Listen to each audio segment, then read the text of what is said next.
un autor para charlar un ratito. Antes, no lo voy a presentar yo, lo va a presentar el video que va a poner nuestro querido operador.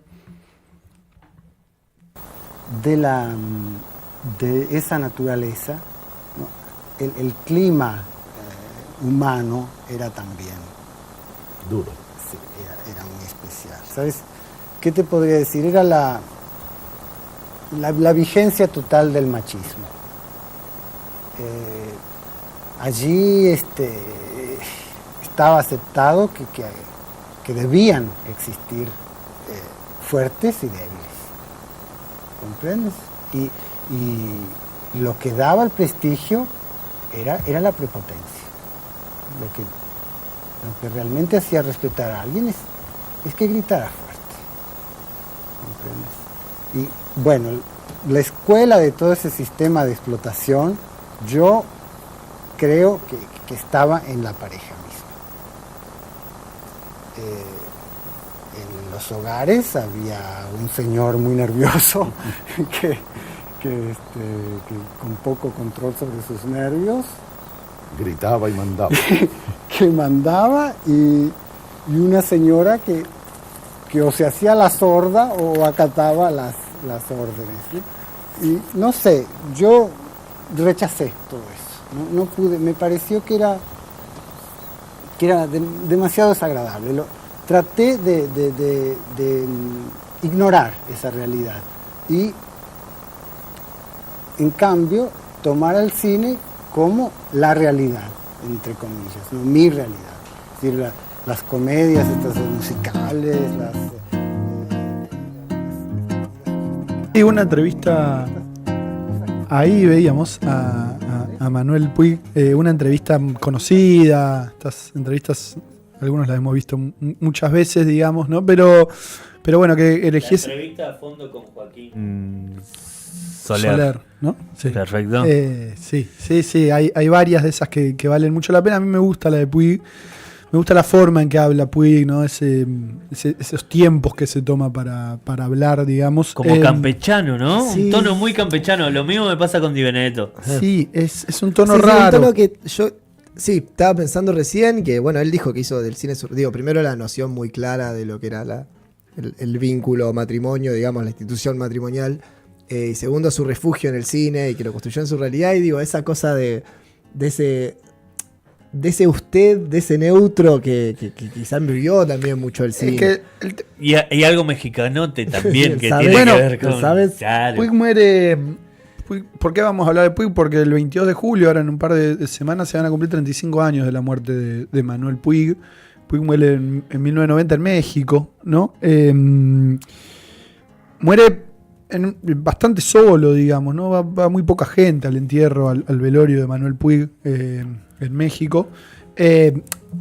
Todavía acá no había vivido en México, entonces hay una cosa extraña ahí, porque es como si ya hubiera incorporado parte de esa lengua sin todavía haberlo habitado. Pero el tema de la lengua en Puig siempre es un tema importante, digamos, ¿no?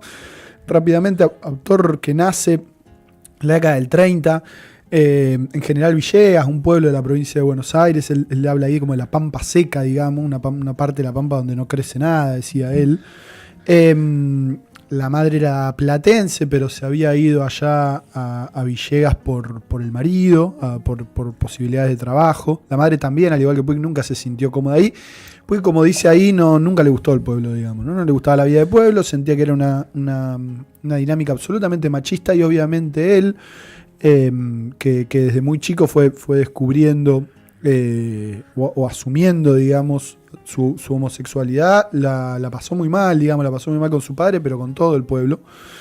Y él encuentra el refugio de muy chico en el cine, iba todos los días con la madre a ver una película, películas de Hollywood de los años 40, digamos, ¿no? Un cine muy, muy de ese estilo, y él, como dice un poco en esta entrevista, toma el cine como la realidad y cree que la ficción es eso que pasa en el pueblo, digamos, ¿no? Eso se va a trasladar a sus dos primeras novelas,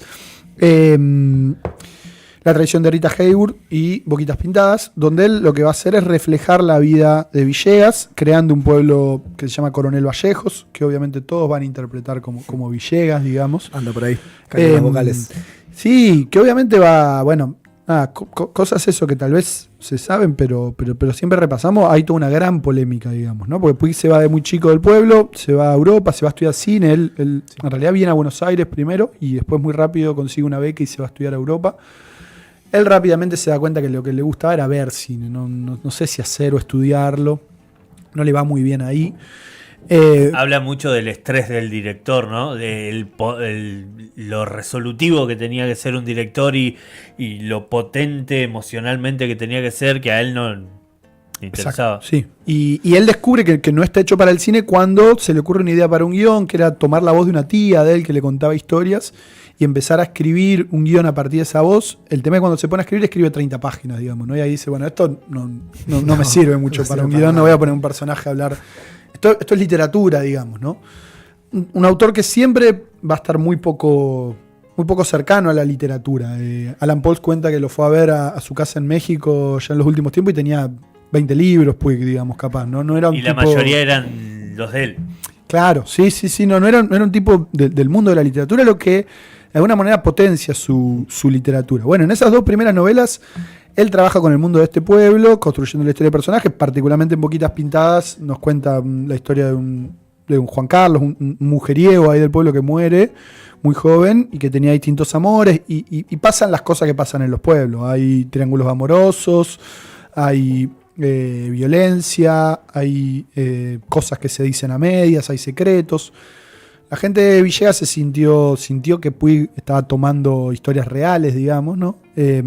Y un poco le hicieron la cruz. Hay un documental que recomiendo mucho que se llama Regreso a Coronel Vallejos, donde se va al pueblo y la gente que aún vive, que haya conocido, digamos, esto, habla un poco y a Puig le hacen un poco la cruz en el pueblo desde muy chico. Hay unos recortes de diario que decían de cosas que pasaban en los 50 capaz, ¿no? Gente mandaba una carta al diario diciendo que no venga, qué sé yo.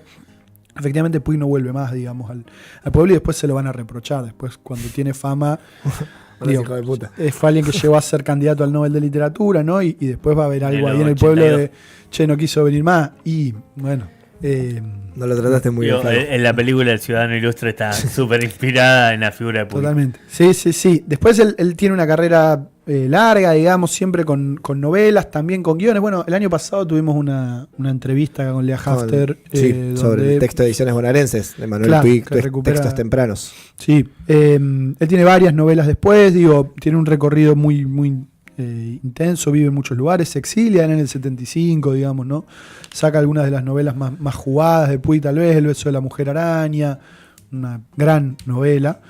En el 75 se exilia, un poco presionado por la AAA, vive en Estados Unidos. Entonces, el tema de la lengua siempre es algo complejo para pensar. A Puig es un traductor. ¿Por qué un traductor? Porque primero por esto que siempre se lo va a cuestionar en su literatura, que es que la ausencia de narradores y que él toma las voces de los personajes, digamos, ¿no? Los que hablan son los personajes. Él decía, a mí me aburre mi propia voz, yo no me quiero leer a mí, por eso dejo que hablen los personajes. Bueno, ahí hay un ejercicio de traducir las voces que él escuchaba, pero también, y ahí se mete esto que hablábamos al principio de cómo habla él, esas voces que él escuchaba mezcladas con ese universo del cine y de un montón de consumos culturales menores, digamos, los boleros, la radionovela, el radioteatro, las revistas femeninas.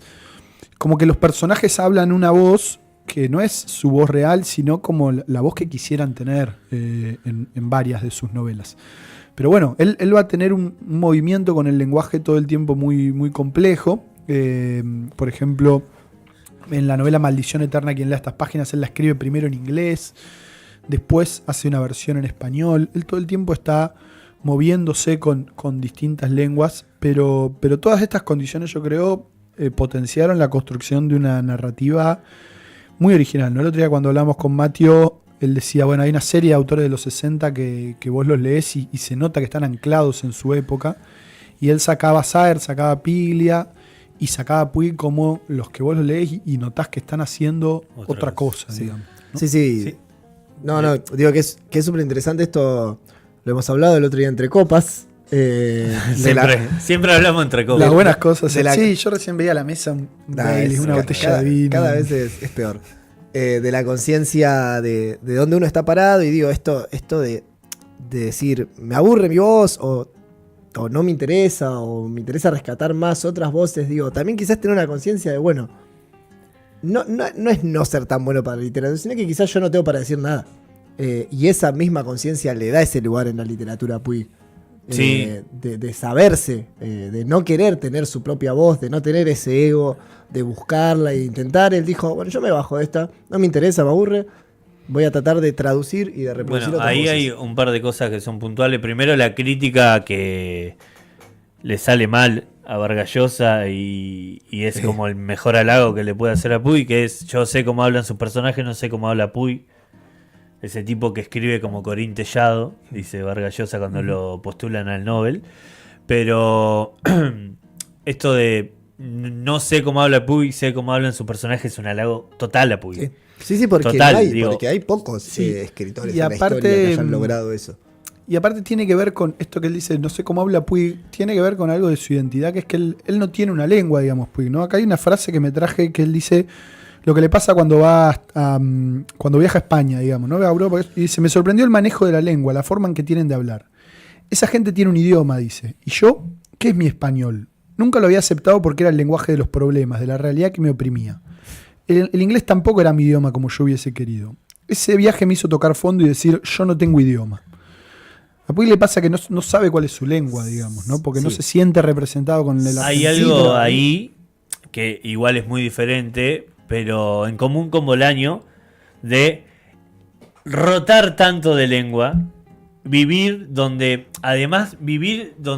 tu idioma es alterado, porque no es que vive directamente en Inglaterra, en Francia, donde el idioma es totalmente otro, sino vive en México, vive en Brasil, donde el idioma muta, tu propio idioma es contaminado. Entonces ahí hay algo en Puig muy interesante, que lo tiene en su oratoria, pero lo tiene cuando escribe. Pero a la vez cuando escribe no está tan enrarecido el lenguaje, es contundente. No, es claro.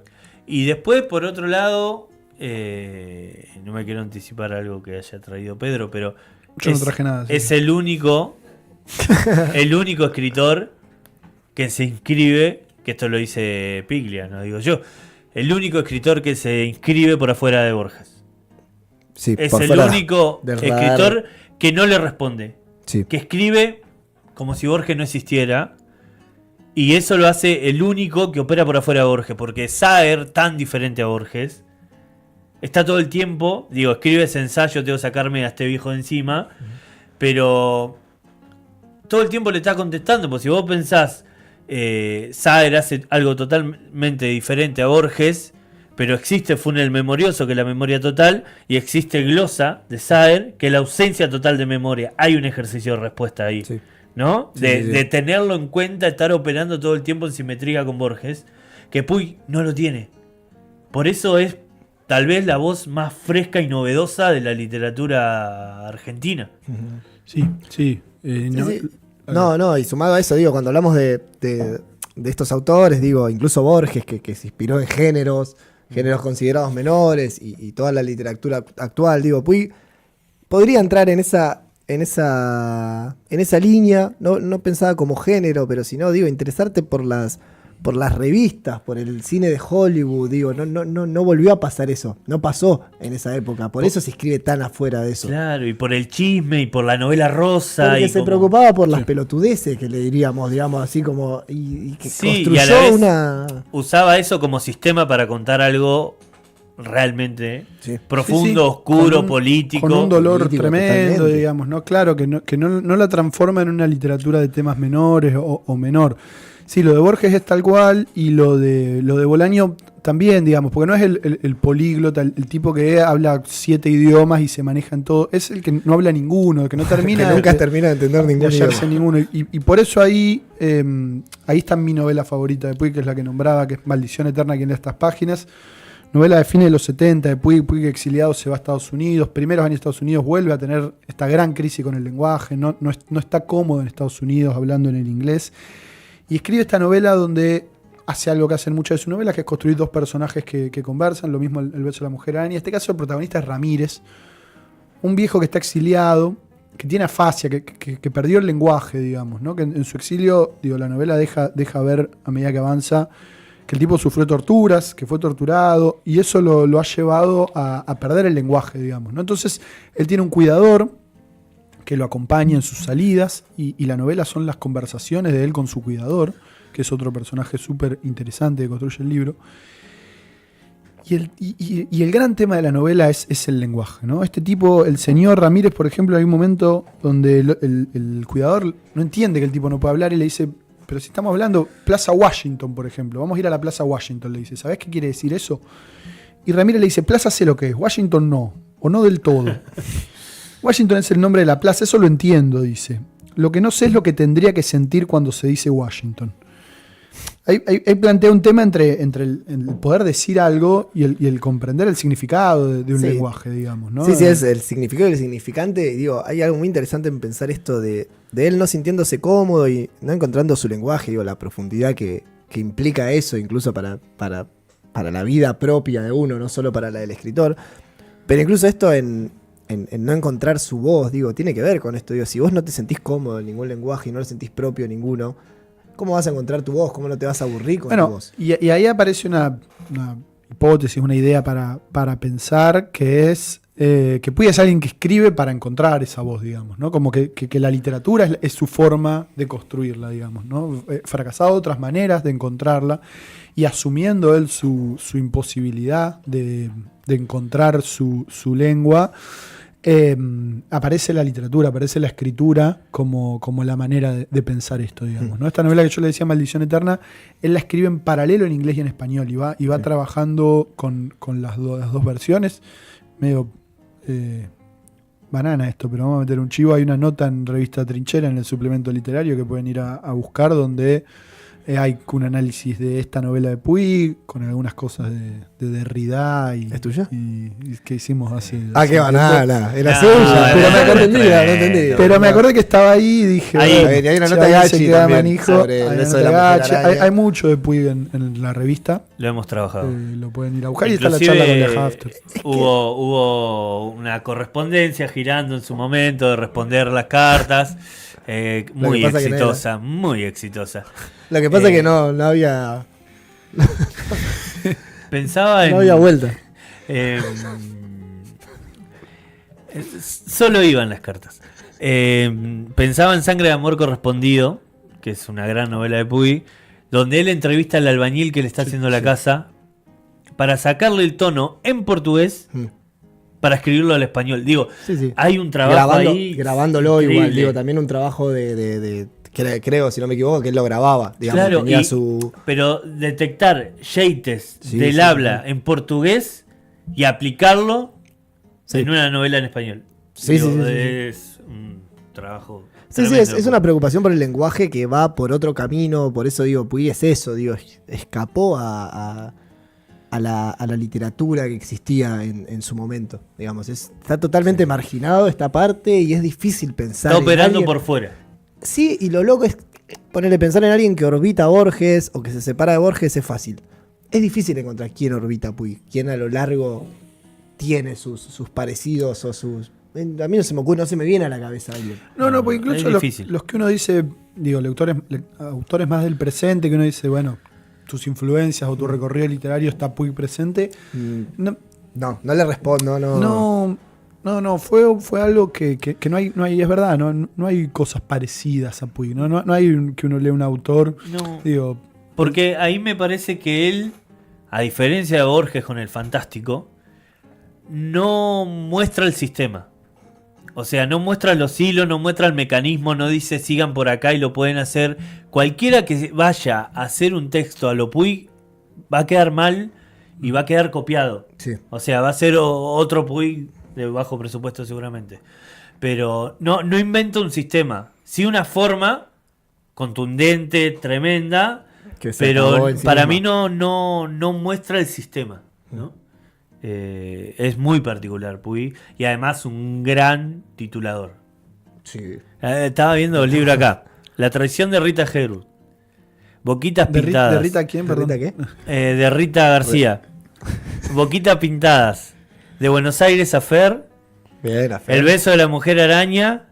Pubis Angelical, Maldición Eterna a quien lea estas páginas. Sangre de amor correspondido, Cae la noche tropical. Y eso responde al cine. Es un disco de Los Redondos. Eso, sí, es verdad. Muy bien. Y eso, sí, es verdad. Y eso responde, digo, son ciertos títulos que remiten al cine hollywoodense de los 50. Digo, está esa correspondencia. Sí, y obviamente, digo, también eso, Puig laburó guiones de cine. Hay versiones de está la versión película de Boquitas Pintadas, Puig Angelical también, digamos que está. Sí, que incluso él está metido, si no me equivoco, en el guión y demás. Sí, siempre se terminó medio mal. Sí, igual, por eso, nunca estaba bien todo. Lo contaba un poco Lea Hafter la otra vez que charlábamos con ella. Sí, hermosos títulos. Sí, un autor siempre al margen, digo, nombrábamos a Borges, pero también del boom, digamos, ¿no? Que escribe en la época del boom y está totalmente en otro circuito operando. Que pierde el Nobel con García Márquez, que no es menor, en 82. Sí, y que tampoco obviamente se puede negar que tuvo que padecer su homosexualidad, le generó sus costos en el universo literario, sin dudas. El odio de Vargas Llosa no tiene otra explicación que ese. Uh-huh. Sí. Sí. Me poncharon justo tomando, estaba esperando que hable Pedro para clavarme un Baileys. Sí, es que el operador está fino. Es que habló, él no dijo, no la vio venir. El operador no se come ninguna hoy, ¿eh? No, es como, Mati es una pelotudez, dijo, chao, vamos a ponchar. Yo los voy a escrachar a estos muchachos, porque si no después, yo lo banco, Facu, ¿eh? Si no quieren que los escrachen, cuidame a mí, Facu. Vos cuidame a mí. Pórtense bien. Pero bueno, nada, me parece que no sé si tenemos programas cargados los próximos lunes y no sé si iba a entrar lo de Puig. Sí, igual no sí. Quería efectivamente, por eso decir que sonó raro decir vamos a hacer vamos a hablar sobre Puig porque el 22 de julio es el aniversario. Pero son 35 años y salieron algunas notas, salieron en Radar el del domingo de Mario Golubov sobre Puig, haciendo un análisis Puig Cortázar Art. Que está interesante. Así que digo, yo creo que va a ser un mes donde van a estar girando cosas, así que primero lo vieron en... Recomendamos las 3 vanguardias de Piglia también, donde habla de Walsh, que hablamos de Walsh, donde habla de Saer, que todavía debemos hablar de Saer, y donde habla de Puig como las 3 vanguardias, y se inscribe un poquito él también, Piglia como la 4ª vanguardia. Recomendamos mucho. Yo había traído para hacer una columna que me la voy a meter en el bolsillo. Para la próxima. Qué bueno. Porque la verdad que Pedro. La verdad que Pedro